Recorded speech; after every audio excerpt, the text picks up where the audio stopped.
tenemos primero, antes que cualquier cosa, un lugar. El lugar donde se da toda la escena que acabamos de leer es un estanque. Un estanque donde, según el texto, muchas personas se congregaban. Tenían la idea, por alguna razón, usted sabe que también nuestros pueblos, eh, bueno, en la antigüedad y todavía se goza de eso.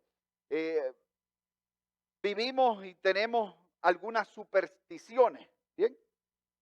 Pero había una idea popular, había una idea del pueblo.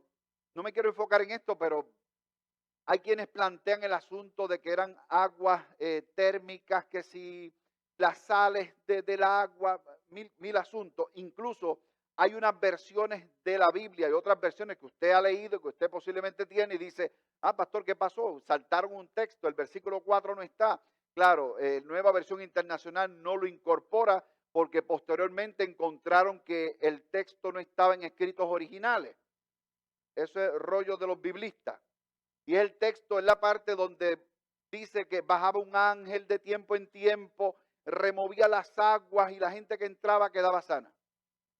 ¿Ok? La gente tenía la idea de que si se metían al agua podían conseguir salud. Algunos creían que las aguas de aquel estanque eran milagrosas. Allí encontramos al protagonista de esta mañana, un hombre inválido, un hombre con una parálisis, la cual llevaba 38 años en esa condición. Oiga, 38 años esperando recibir salud. 38 años es un montón. Tener dificultad para caminar, oiga, es una complejidad aún hoy. Hoy es complejo tener dificultad para caminar.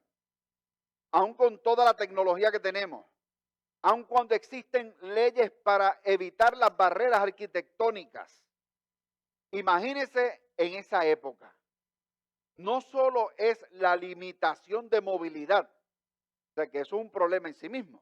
No es el problema de estar inválido, de tener esa parálisis, sino que a esa parálisis se le añade otra parálisis. Se le añade el adjudicarle asuntos de pecaminosidad a este individuo. Porque si está enfermo o si está inválido, si tiene esa parálisis, la explicación que tenía aquella gente en aquella época era, este pecó. Y por cuanto pecó, está así. Y si no pecó él, pecaron los papás. Alguien tiene la culpa. Alguien hizo algo que no debía hacer y por eso es que esa persona está inválida. Así que este hombre la tenía difícil. Es un asunto complejo. No solamente el problema que tiene que vivir con él, sino es la mirada social, el cómo me ven los demás, que me excluyen. Y el texto termina en algo que no vamos a hablar porque dice allí que era sábado, cuando ocurre el relato de sanidad. Era sábado, o sea que era un día altamente religioso, era un día que se guardaba. Miren, en 1990 yo tuve muletas como por 8 meses y andé y tenía un bastón y experimenté un poco en la vida universitaria en la Universidad de Puerto Rico. Oiga, que de un edificio a otro ir con muleta, un lío total, incomodísimo. Hasta que descubrí que había un sistemita para las personas que tenían algunos problemas de movilidad y pasaba un autobús.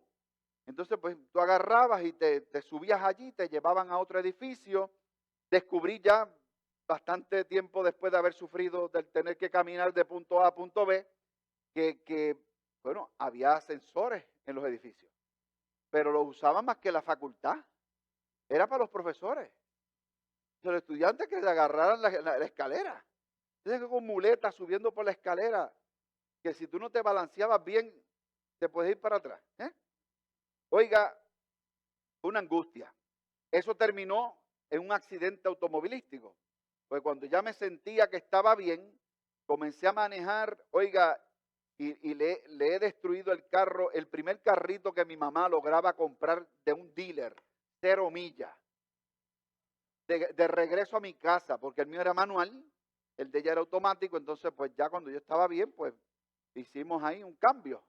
Y préstamelo, mami.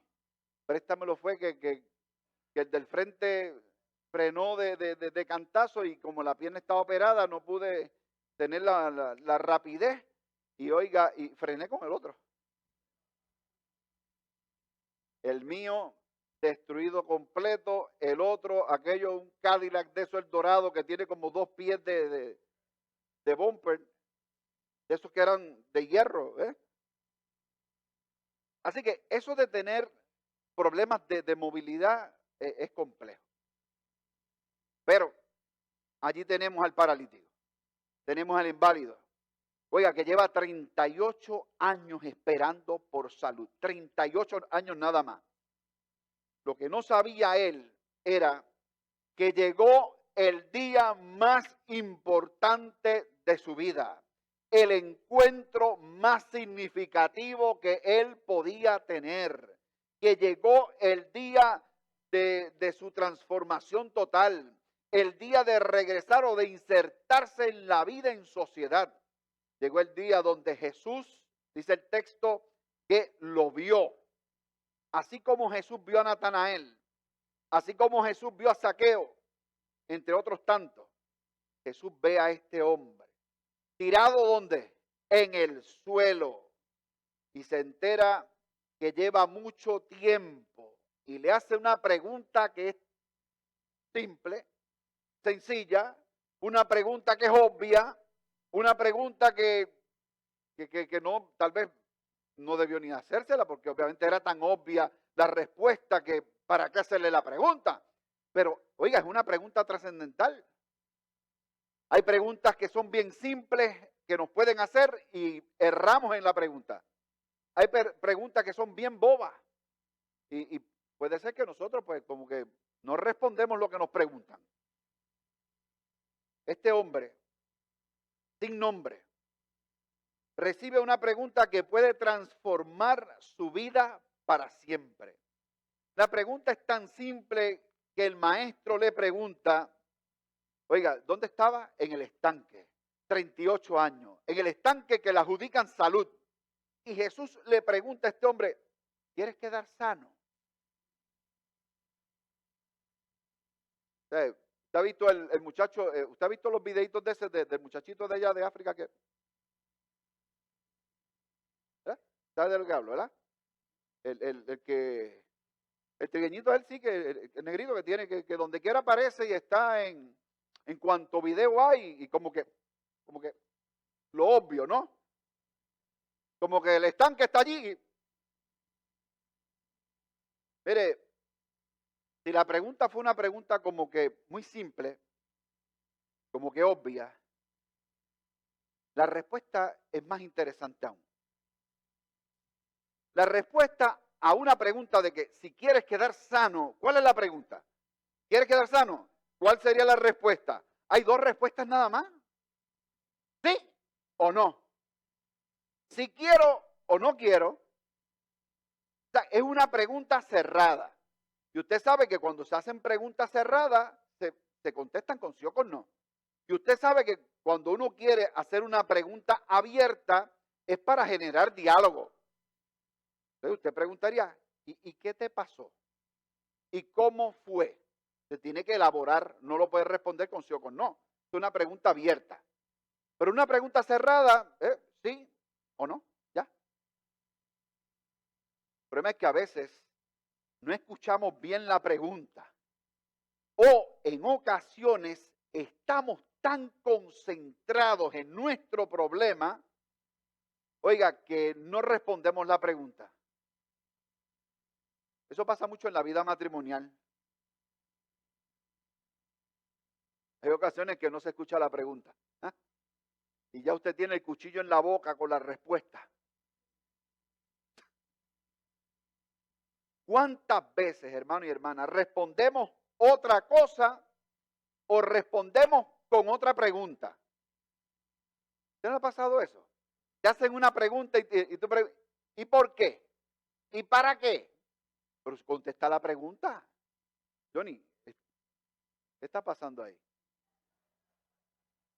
Contesta la pregunta. O sea, ¿por qué contestar con otra pregunta? Oiga, en ocasiones vamos sin acertar porque no estamos atentos. Respondemos, oiga, respondemos sin responder. Respondemos sin meditar la pregunta.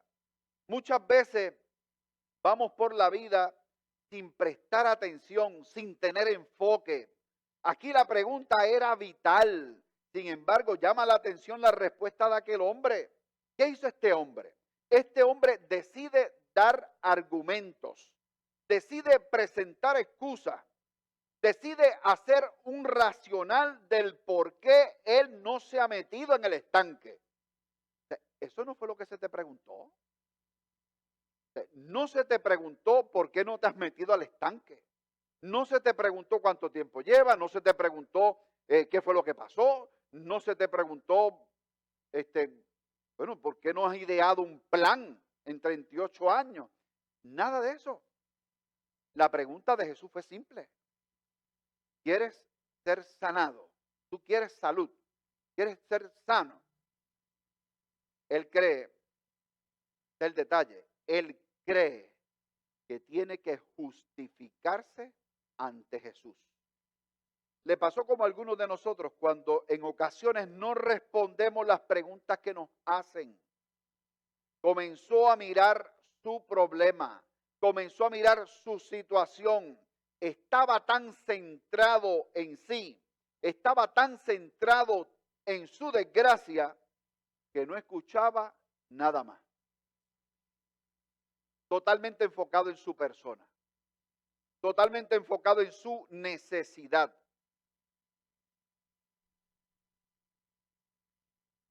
¿Cuántas veces nos pasa igual a nosotros?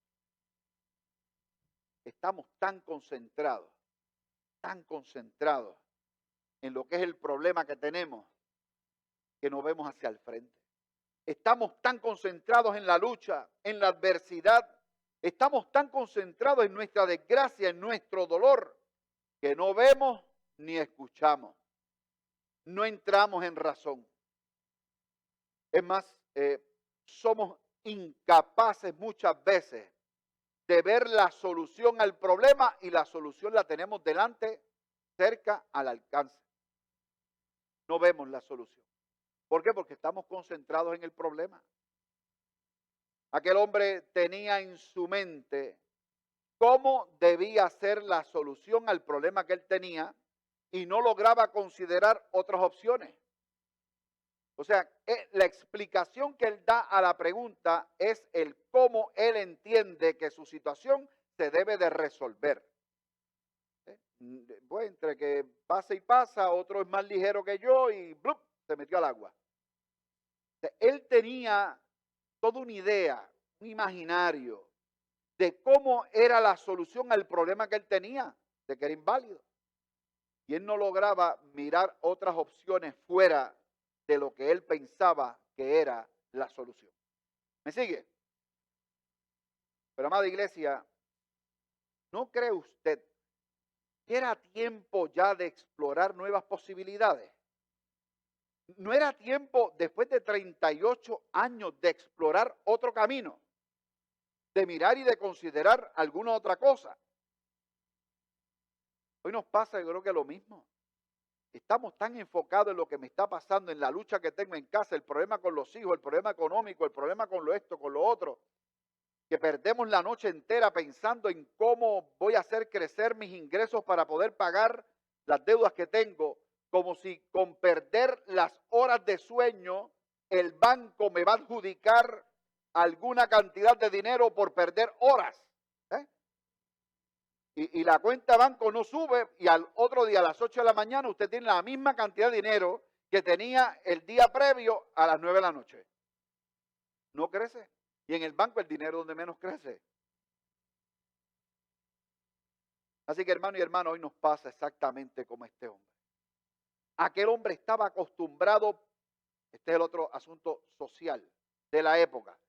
Este hombre tenía que estar acostumbrado a la limosna.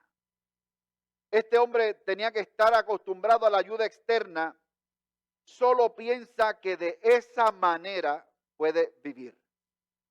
Está acostumbrado a que le den, a que le aporten algo para poder mantenerse.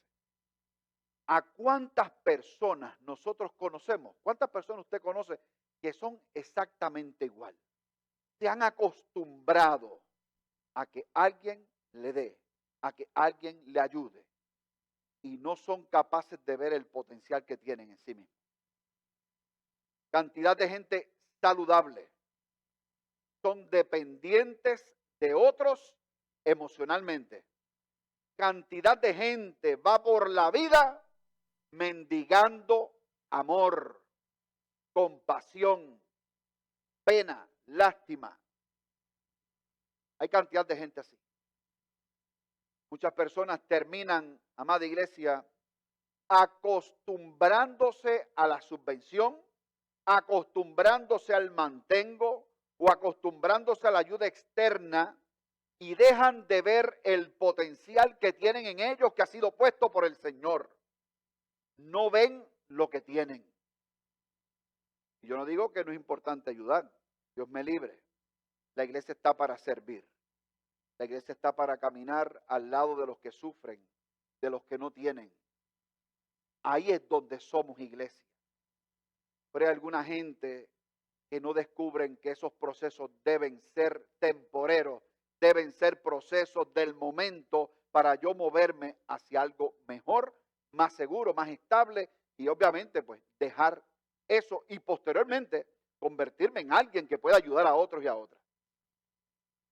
Pero hay gente que va por la vida mendigando amor, mendigando un abrazo, cariño. Hay relaciones de pareja donde personas se quedan en una relación tormentosa que no sirve simplemente porque mendigan amor. Jesús no entra en discusiones con el hombre. Si se da conmigo, yo le digo, mijo, pero lo que yo te pregunté es que me contestes con sí o con no. Jesús lo hace distinto. Qué elegancia la del maestro, ¿verdad? Jesús no entra a discutir con el paralítico por la respuesta que le da. Jesús solo le dice, pero que Jesús debía saber la situación de él. ¿Para qué explicársela si el maestro debía conocerla? Así que Jesús solo le dice, levántate, recoge tu camilla y anda. Aquel hombre, por lo menos después de haberlo criticado algo, usted está pensando que le he puesto el puño en la cara.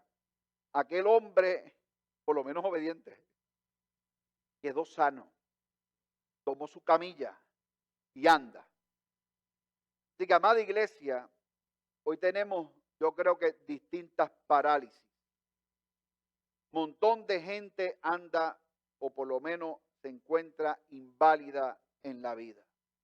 Hay cantidad de personas que tienen parálisis emocional, son incapaces de dar o de recibir amor. Hay cantidad de gente que tienen parálisis matrimoniales. El matrimonio va dando tumbo. Está en el suelo posiblemente, igual que aquel hombre. Hay cantidad de gente que tiene parálisis familiar. Hay inmovilidad entre los componentes de la familia. Hay personas que tienen parálisis que son personales. Siguen en las mismas año tras año. No cambian. Hay iglesias que tienen parálisis. No se integran, no toman la camilla, no sirven. No son capaces de decirle al enfermo, a la enferma, levántate. En ocasiones, hermano y hermana, podemos padecer de parálisis espiritual. No se crece, no se madura en la fe, no se adentra, la gente no entra, no toma parte de adentrarse en el camino de lo profundo de la fe. Pero gloria sea el nombre del Señor, que el Señor es tan maravilloso, que nos ve en nuestras distintas parálisis. Y nos ve como vio aquel hombre. Jesús se interesó por él. Tal vez nadie se había interesado por él, pero el maestro se interesó por él. Y basta con que Jesús se interese en mí para que mi vida cambie. Amén. No importa cuánto tiempo tú lleves en tu parálisis, no importa cuánto tiempo lleves inválido, inválida, Jesús te ve en esta mañana, Él toma la iniciativa, Él se acerca a tu corazón, se acerca al mío y te pregunta simple y llanamente, ¿quieres ser sano? Ojalá que la respuesta nuestra sea, sí, Señor, quiero ser sano. Así que, amado hermano, hermana, cuando estés en el suelo, cuando estés arrastrándote, cuando sientas que otros toman ventaja o tienen más posibilidades que tú, cuando creas que nadie te ayuda, oiga, ahí llega Jesús a cambiarlo todo, a cambiar tu corazón, a cambiar tu familia, a transformar la situación por la cual estás pasando. Aun cuando estés buscando excusas o planteamientos para justificar tu situación. No, es que a mí en la niñez, es que mi papá no me crió, es que mi mamá me dijo que yo era feo y que yo era cabezón. Y la mamá dice, no, nene, tú no eres cabezón, tú no eres cabezón. Nada de eso, hermano. Nada de eso el Señor lo necesita. Él simplemente te mira. Él te ama y Él decide regalarte amor, gracia y salud. Así que en esta mañana yo te invito y me invito. Levántate, levántate, sal del lamento, sal de la queja, basta ya del suelo. Tú no fuiste diseñado para eso, fuiste diseñado para las alturas. Un tiempo mejor te espera. Solo basta con la mirada del Señor. Usted sabe que Dios tiene planes buenos, planes de futuro y de esperanza para nosotros y para nosotras.